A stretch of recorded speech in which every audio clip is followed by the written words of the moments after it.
Hey my glam girls, welcome back to my channel. It's Chelsea, where we talk about all things glam and all things girly. So today I have a very exciting review for you guys, because if you know me, you know I love me some Danessa Myricks beauty, and we have here the very new Groundwork Blooming Romance. So I will be taking you through this palette, showing you all of the shades. I do actually put all of these shades on my face. I'm going to be showing you 2 looks that I created with this palette. I will also be sharing with you how I incorporate groundwork into this palette and giving you as many details as I can about this palette, who I think it'll work best for, and how you can get the most out of this palette, because it is an all over face palette. So stay tuned for all of that. Thank you so much for spending some time with me today. I truly do appreciate it. And if you are new, I would love for you to click that subscribe button and join the Glam Girl Squad, because we'd love to have you. And if you are a returning subscriber, thank you so much for deciding to come back and support my channel. I truly do appreciate every type of interaction that you give me, whether it's watching the video, liking it, subscribing, shopping through my links. I just truly appreciate you being here, supporting me, and staying on this journey with me. So let's get right into this groundwork. The Defining Neutrals palette stole my absolute ever heart last year, okay? I love this palette. I could not talk enough about it. And I loved it, honestly, more than I even talked about it. And I talked about this palette a lot. As you can see, this palette has gotten so much love from me. And this palette has won multiple awards. And it is a true all-over face palette. The 2 distinctive things that makes this palette amazing, that Groundwork, the Blooming Romance palette, has in common, is a very innovative formulation. So we have in the larger pans the Velvet Pomade shade, which is going to be that product that you can literally do anything with all over the face. And then you have this Upsolite infused powder. So we know that Upsolite is going to absorb oils, it's going to refine the pores and just make the skin look ever so flawlessly. We've learned about Upsolite and Balm Powder. Okay, so all the things that the original Groundwork palette can do, the new Groundwork Blooming Romance palette can do, because we have those 2 same formulations. So I love the Velvet. I love the Velvet Pomade formula. It is by far my favorite formulation, because I can legit do any and everything for it. Alrighty, so let's get into the swatches of this palette. Now, I'm gonna warn you, this palette does not swatch well, and it's not gonna swatch well because especially the Velvet Pomade formula, it is really made to give you pigmentation, but also allow you to apply the product more sheerly, apply the product more intensely. That is all depending on the brush that you use. And so, but it's also really forgiving. So when I swatch these shades, if they don't look too pigmented, they don't look like there's a lot of pigment there, do not let the swatches deter you, because you'll see them in action on the face, and you can also see the pigmentation there as well. So I'm gonna do the swatches with Velvet Pomade shade first, and then the powder shade right next to it. One other thing that I want to remind people of is that you can pop these shades out. So you see up close, there's that little depression right there that allows you to pop out the shades. I had someone ask me, like, you know, how do you not cross-contaminate the Velvet Pomade formula with the powder formula if you're sticking your brush in it? You can pop the shades out, you can manipulate and make your own palette. Like I saw someone, I forgot who it was, but they put all of the warm tones in one palette, and then they put the cool tones in the other one. You can mix and match, you can do all the things with them. So my suggestion, if you're worried about, you know, cross-contamination because your brush is too big, either pop the shades out and then just, you know, hold them in your hand and dip your brush in that way.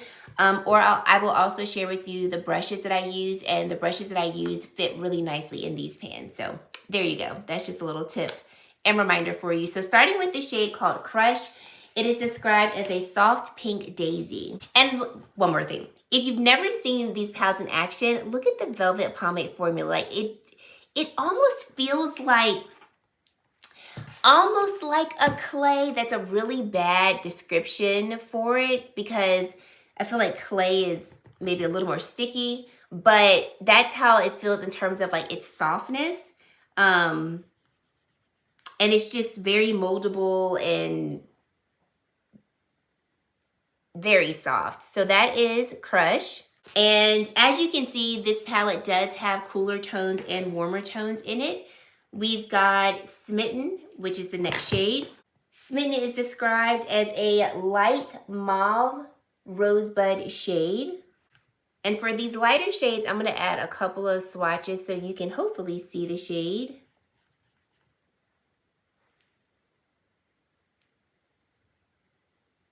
So there is Smitten there. This is Dreamy. Dreaming is a blushing pink peony. And something that I learned from the original Groundwork palette is that the Velvet Pomade formula is going to swatch a little lighter than the powder formula. So if I have a shade that I want to build in its intensity, a lot of times I will put the Velvet Pomade formula down first, and then I'll add the powder on top just to give me more intensity of that shade. We have Allure right here. Allure is going to be a medium mauve orchid. With the Velvet Pomade formula and the Shape and Fix powder, you can put them on in any order. So you can put the Velvet Pomade shade down first, and then you can go in with the Shape and Fix powder. You can do the Shape and Fix powder first, Velvet Pomade shade on top. They do play really nicely together. So it doesn't matter what order you decide to use. It doesn't matter. They will play really nicely together. Or if you decided, you could just use all one formulation for an entire face, if that's what you would like. We have Desire here. This is a soft peach dahlia. There we go. I'm trying not to run out of arm space because I want to get them all on my arm so you can see them side by side. I got the first row down. We have Adorn. Adorn is right here, and Adorn is going to be a burgundy red hibiscus.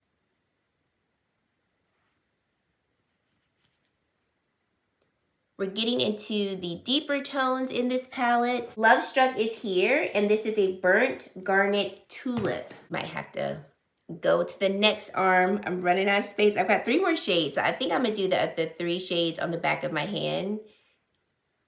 Yeah. There we go. This is Bliss, and Bliss is a toasted burgundy gladiola.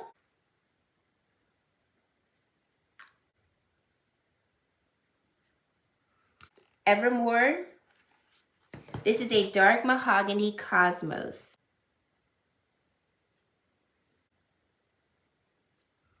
And sorry that the swatches are looking really raggedy. My hand is quite veiny, so they are not gliding smoothly over my hand. And then lastly, we have this shade here called XO. This is a Blackberry Kaya Lily. Blackberry Kaya Lily. Let me just do this right here. This is the last shade because I don't want to move too far up my hand and then you can't get both of them up there. Okay, so here are all of the shades swatched on the back of my arm and my hand. I'll go a little slow so you hopefully can see them all. And I really, really enjoy these tones. I had so many high expectations for this palette because I knew how much I loved the original one, and I still love this palette. Like, I travel with it. It goes everywhere with me because I can use it for my entire face. So I just feel like this is going to be the perfect complementary palette to Groundwork or any other palette that you might want to put it with, because these are the tones that they're not intimidating. They are going to be applicable to so many complexions, and we'll get into all of that in just a little bit. So let's get into the looks that I created. The first look that I created, now I did this yesterday, so y'all know me and my recall of the order of how I be doing stuff. I don't remember at all. But with the first look, I did lean more into like the peachy, kind of like reddish tones for the first look. I was actually kind of rushing for work, and I love that I was able to do this look fairly quickly and like get the result that I wanted. So you can watch the video here for the order. I'm just going to talk about the shades and the formulations and how they looked on me. So I went in first, prepped my skin with the Moisture Repair Balm Serum. You guys just pause really quickly. This has become like my daily moisturizer. I'm obsessed with it. It hydrates the skin immensely and I love it.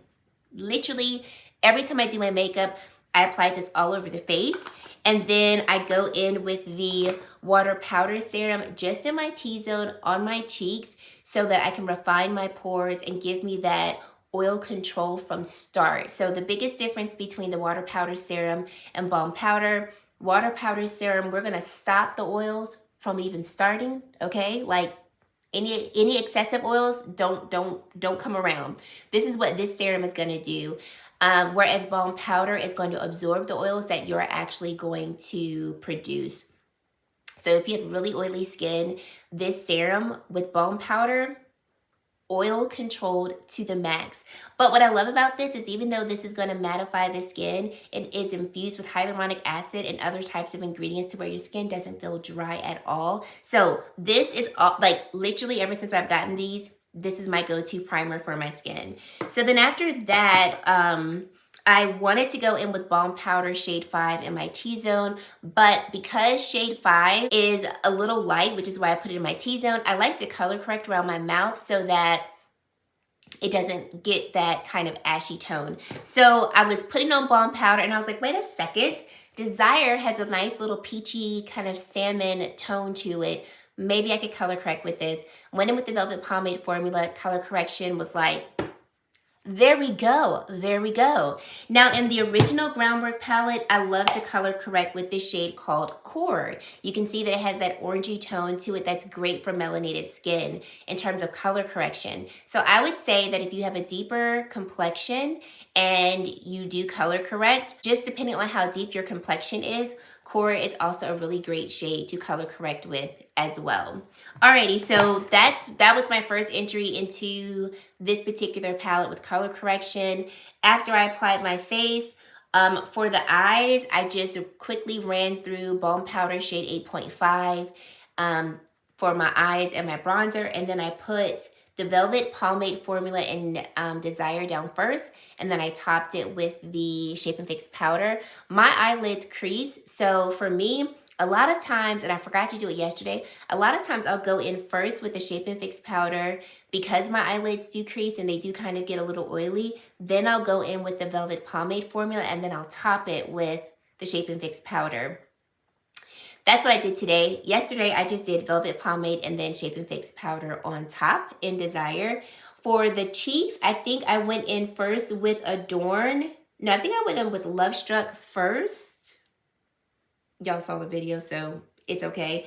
And then I think I went in with Adorn on the cheeks, or I went in with Adorn and then I went in with Desire for the cheeks. Either way, I know I use these shades in some form or fashion. I wanted to test out Crush as an under eye setting powder, and I like it. So, you know, we've been enjoying these pink powders, and I was like, this seems like it could work for under eye powder.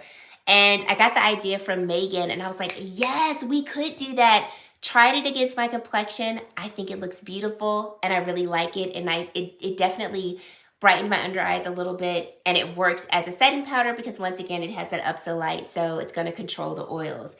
And I think Crush, Desire, Adorn, Love Struck. I remember going in with EXO for my liner and then my tight line, and I enjoyed that. And then for my lips, I went in with EXO, Evermore, and I think I put Desire back in the middle of my lips. Absolutely loved that particular look. It had almost kind of like a monochromatic feel, if you will, and everything looked beautiful. I loved, loved, loved the look, right? I was like, okay, starting off really nicely. So for today's look, I wanted to lean in more into those mauve tones, the cooler tones, and then those berry tones here. So for this look, I went in with the same prep steps: moisture balm, water powder serum, and then, I forgot one other thing. Yesterday and today, I went in with glow serum just to give me more of a glow on the cheeks, because I didn't want to go in with highlighter because I wanted you all to see just the palette on the face. So I figured glow serum would give me that lip from within glow without adding a highlighter. Today, I wanted to show you all how you could literally use Groundwork defining neutrals all over the face. So for my T-zone, I went in with the shade Mirage, and that's my T-zone and kind of my complexion shade. I went in after that with Bark in the Velvet Pomade formula as my bronzer contour. And then I also set the Velvet Pomade shade with just a little bit of the Shape and Fix powder in the shade Bark. After that, we went into the Blooming Romance palette. So I went in first with Evermore. I think that's what I did. Yeah, Evermore as my upper cheek blush color. Then we went on over to Bliss and we put Bliss right here. I think I delved into Allure next to add on the apples of the cheek for a blush. And then I was like, we're just gonna be extra and just put as many blushes on the cheeks as we can. And then I topped it with Smitten because I wanted to see how does Smitten look on my complexion. Because these two shades right here, for sure, if you have like tan to deep skin, I wouldn't blame you if you looked at these two shades here and go like, I don't really see those shades working on my face. Was very happy with how Smitten looked on the cheeks. It gave me like that cooler tone pop to my cheeks, but it doesn't look ashy or like it's too light for my face. So I was really happy with that. With Crush, like we saw, you'll see this, I don't know where in the tutorial, so I'm going to say it now since I'm talking about Crush and you'll see it in action. I went back in today with Crush to set my under eyes and with the Shape and Fix powder. And then you'll see later me using the shade Crush actually on my eyelid. Let me try to go in order. So that was the cheek. Then we moved on to the eye. So started out with Allure in the Shape and Fix powder formula. I think that's what I started out with for my transition area. Then I think I went down to Bliss, if I remember correctly, or it was Evermore. Y'all see the video. I don't remember the order, and I just did this look. It's terrible. Then I ended up switching into the Velvet Pomade formula, I believe when I got to Evermore and XO. I'm not gonna hold you, it got kind of messy, okay?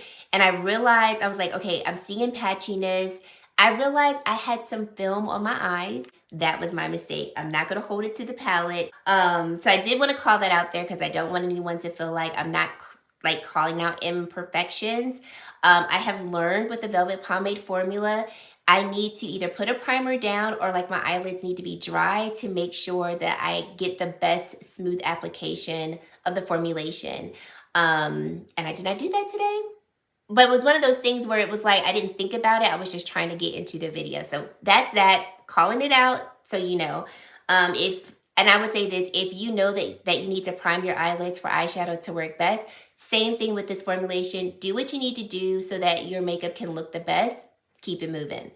Okay, but I ended up going in with, I think I took Allure, and then I think I took Smitten. I can't remember if it was Allure or Smitten, but I used those to blend out Evermore and XO, and it got really beautiful. Like everything ended up looking like more smooth and blended. Something else that I want to call out that, like I said, I've just learned from experience with the Velvet Pomade formula, especially when you are getting in the eyes, definitely know the tool that you're using. So when I was going in with XO on the eye, I went in with the Refer 14 mini brush. This is a natural haired brush and it's kind of fluffy. So I went in with this brush with the intention of, I want to pack on the shade, but I want to blend it. The better thing, and I realized this throughout me applying the eyeshadow or applying the formula, I should have went in with a flat shader brush, packed it on, then went in with my blending brush. The Velvet Pomade formula, in my opinion, I think it does perform better if you're trying to pack on a shade with a flat shader brush. If you want the shade to be more diffuse, go in with the blender brush. So that you can then get the best performance or the best outcome of what you're trying to do. So I went in with this brush to pack and blend, and I felt like it took me a really long time to like pack and blend the way that I wanted it to look. Whereas if I just would have went in with a flat shader brush, packed it on, then went in with the blending brush, I would have gotten through that process a whole lot faster. So just calling out some things that I noticed along the way that could help you.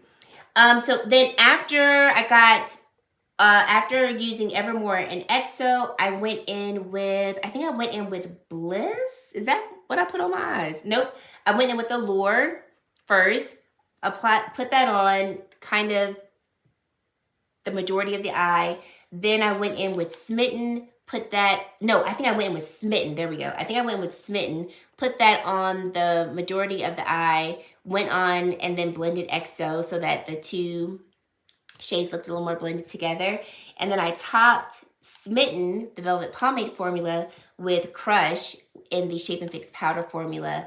And that has given me this eye look here. I saw one of the promo videos from D&B. There was a model with a darker complexion and her eye looked a little similar to this, and I absolutely loved it. So that was the inspiration for my eye look. Lower lash line, we went in with XO in the Velvet Pomade formula, and then I took the shade Bliss and blended out like halfway to the outer edge of the eye. I took the Shape and Fix powder formula to blend that out, and then I went in with the shade Smitten in the Shape and Fix powder formula for the inner corner. That's the eye look. For the lips, I started out with the shade called Evermore, but I wanted a little bit more depth.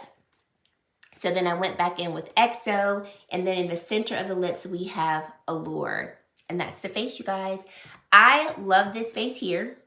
It's giving mauve, berry, cooler tone, and I love it. So let's get into this palette in terms of like complexions that I think this palette will work best for, and how I think you can use it if you are very interested in this palette. I added a little gloss to my lips because I hate when you get like that film. It just, I can't be bothered with it. So I added a gloss to get rid of it.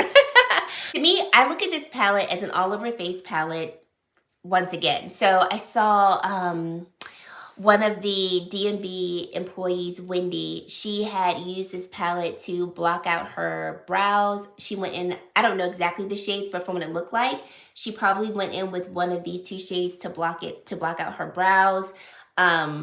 There's so, like, anything you think you can do with this palette on the face, you legitimately can do. If you wanted to go in with one of these shades for mascara, get your mascara tool, dip it in there, go ahead and do it. You could have pink brows. I think Danessa said one time that they had a model come in, she had pink hair, so they went in with one of these pinky tones to make her brows pink. You legitimately can do anything you want with this palette. So I know a lot of people are looking at this palette and they're going, that's a blush palette, but expand your horizons. Don't just limit it to blush. Blush, lip, eyeshadow, all the things. Now for me, I think it's best to have both, because you're going to have the Defining Neutrals palette to give you the foundation for your look, whether that's for complexion, whether that's for your brows. Like, I didn't do it today, but I typically will go in with this palette for my brows as well. I have a video where I use this entire palette to make a full face for one of my girlfriends. She has a really nice, beautiful brown complexion. And I'll try to remember to link that palette. I'll try to remember to link that video. So if you want to see how you can use all the shades in this palette, if you have a deeper complexion, definitely do that. But I would say that this palette is going to be for all complexions. And you just have to know how to use the shades that will work best for you. So if you're around my complexion, you've seen all of these shades in action. For the shade Crush, I would probably use this on my cheeks as a blush if I want the apple of my cheek to pop, but I wouldn't put the shade all over the cheek because it's just not going to be as complimentary. I would put it on top of another shade. So like, let's say I wanted to wear these two shades here, or I wanted to wear these two shades here. I'm going to go down with I'm going to put down the deeper shade first, add the lighter shade on top, blend them together, because that will look more complementary against my skin tone. If you have a deeper complexion, that is going to be my suggestion for you. If you want to get the most out of these lighter tones, mix them with some of these deeper tones here so that you can get the tone that will be most complementary to you. Of course, shades like these, you can always wear them on the eyes. You can put shades like these on the center of your lips to give your lips a little bit of dimension, give your eyes dimension. But of course, you're going to pair them with these deeper tones here or tones from another palette so that you can have a more cohesive look. If you have a lighter complexion, then you're going to use this palette in the same way, but just maybe kind of in the opposite. So if you have a lighter complexion, you're not going to go in with Evermore like I did as a cheek color, because you may not like a tone that deep and rich. But this will work great on the eyes, great on the lips, tight line for the eye look. Or, I mean, I still say don't not use it on the face. Maybe tap your brush into it, blend it on the back of your hand, and then just lightly apply it to the cheeks so you can have that nice flush of color, but nothing too intense. So to me, I feel like no matter what your complexion is, you can get great use out of this palette. One of the things that I love about Danessa is that she's not going to make a product that she herself cannot use on her skin. And if you've seen her, she has a beautiful chocolate rich complexion. And the other day when I saw her, I thought she had on Bone Powder Flush, and she had on this palette. I was like, that shade looks like this shade. I thought it was Bone Powder Flush in Dancing Queen. I'll grab that really quickly. I thought she had on this shade, Bone Powder Flush in Dancing Queen, but she actually had on probably either Evermore or EXO on her cheeks from this palette. And same thing for her. She's not going to pop on the shade Crush just all of her cheeks, because it's probably not going to be the most complimentary. But if she were to mix the shades together, then she's going to be able to wear them. So if you do have a deeper complexion and you're concerned about, is this palette really going to work for me? Don't be afraid to mix these tones so that they will look the best on you, and then you will be happy with it. And something that I really enjoy about the Velvet Pomade formula is that it lasts, you guys. Like, it lasts. Like, this lip color, especially if I didn't put gloss on it, this lip combo is going to be on my lips whether I'm eating, whether I'm drinking. It really lasts. It takes a very long time for the actual color to fade to where it's just not there. So not only is the formulation made to where it's flexible all across the face, I'm talking about the Velvet Pomade formula, but it's going to stay in place. Like, if I needed to wear this face all day long, it's staying in place. It's going to literally stay like this 12 hours later, because we know with D&B, products are not made to just look nice and then not be there a few hours later. It's going to last. So I'm so excited about this palette. I highly recommend that you pick it up. It's going to launch Tuesday, March the 19th. And guys, that's all I have to say. Before I end the video, I do want to show you Bone Powder Flush so we can take a look at those shades and just see how they look compared to the shades in the Blooming Romance palette.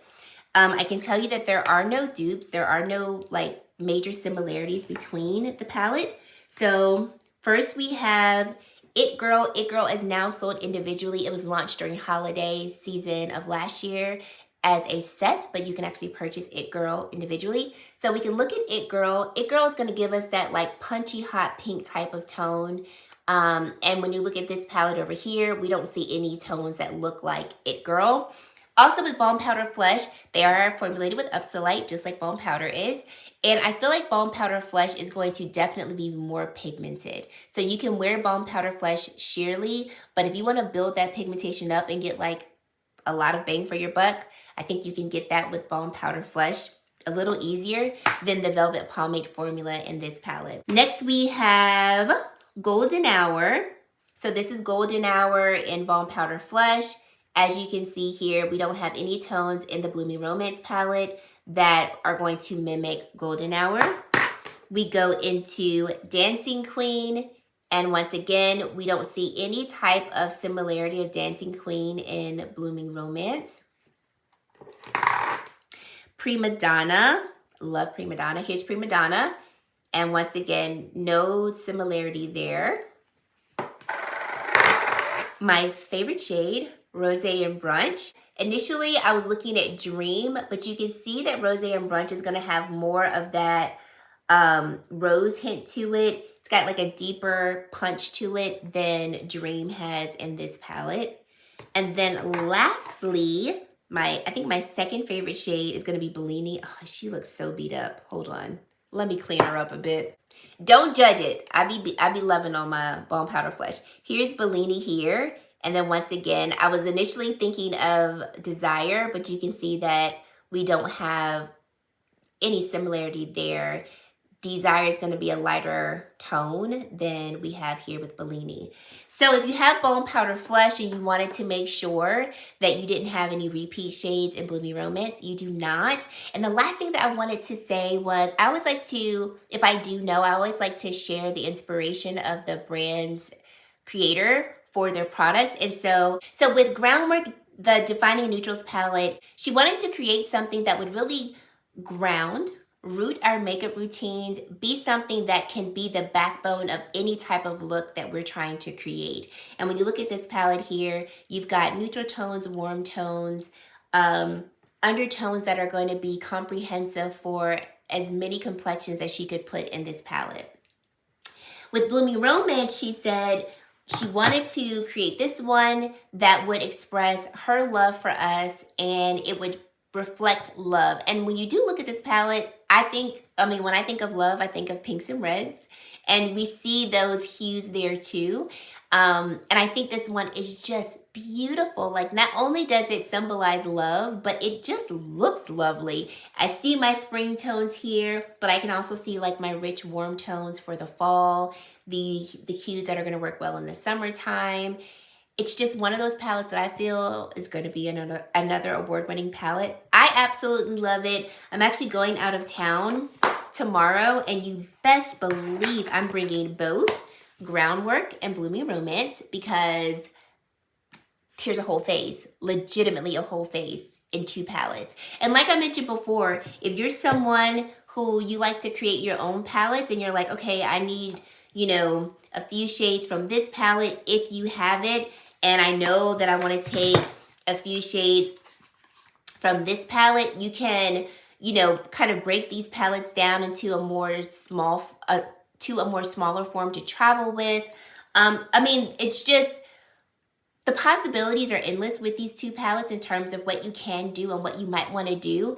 And my suggestion is that if you think you could get a good amount of use out of it, which you can, but it still goes back to you and your usage. Like, do not buy this palette just to use it for blush only, because I feel like you're going to miss out on like what it actually can do. So I would say if you get it, definitely explore with the palette, see what you can do with it, and see all the ways you can make it work for yourself. Like, if you're around my complexion, I went in with the shade for my under eye brightener shade. But if you have a deeper complexion, maybe try Smitten. See what you can do with that. And I was thinking, and you guys let me know, especially if you watched the video where I showed Groundwork all over my girlfriend Tasha's face, I think I want to bring her back and do a full face with her using Bloomy Romance.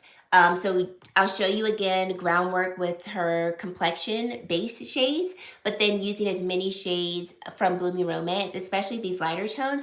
I think I want to do that. You guys let me know if you want to see that video, just so you can have a more comprehensive review. And yeah, guys, that is it. So let me know your thoughts. What do you think? Are you interested in picking this one up? If you don't have the Defining Neutrals palette, are you interested in that one too? Let me know your thoughts. I'd love to hear everything down in the comment section below, whether it's positive, whether it didn't work for me. We like to hear any and everything so we can learn from each other. And oh, last thing, I forgot to tell you all the brushes that I use. Just very quickly, I'll call out the ones that I use for my face. So we have the My Kitco 0.33 brush. This brush fits really beautifully in the Velvet Pomade pan, and even in the Shape and Fix powder pan. I'll kind of turn the brush on its side and it fits really nicely there. We also have the My Kitco 1.7 brush. This fits nicely in either pan. And then lastly, we have the My Kitco 0.13 brush. This is what I use for my foundation and some of my bronzer. So these are just some of the brushes that fit really nicely in either pan. From the Groundwork palette, that if you're interested in getting a brush that's great quality, but that will fit in the pans and work well, check out these brushes. And I'll have the palettes and these brushes linked down below, so if you want to check those links out there, you can do that. And if you made it to this point in the video and you haven't yet to subscribe to my channel, I would love for you to consider subscribing and joining the Glam Girl Squad, because we'd love to have you. And guys, that is it. Thank you so much for watching, and I really hope to see you in my very next video. Bye, guys.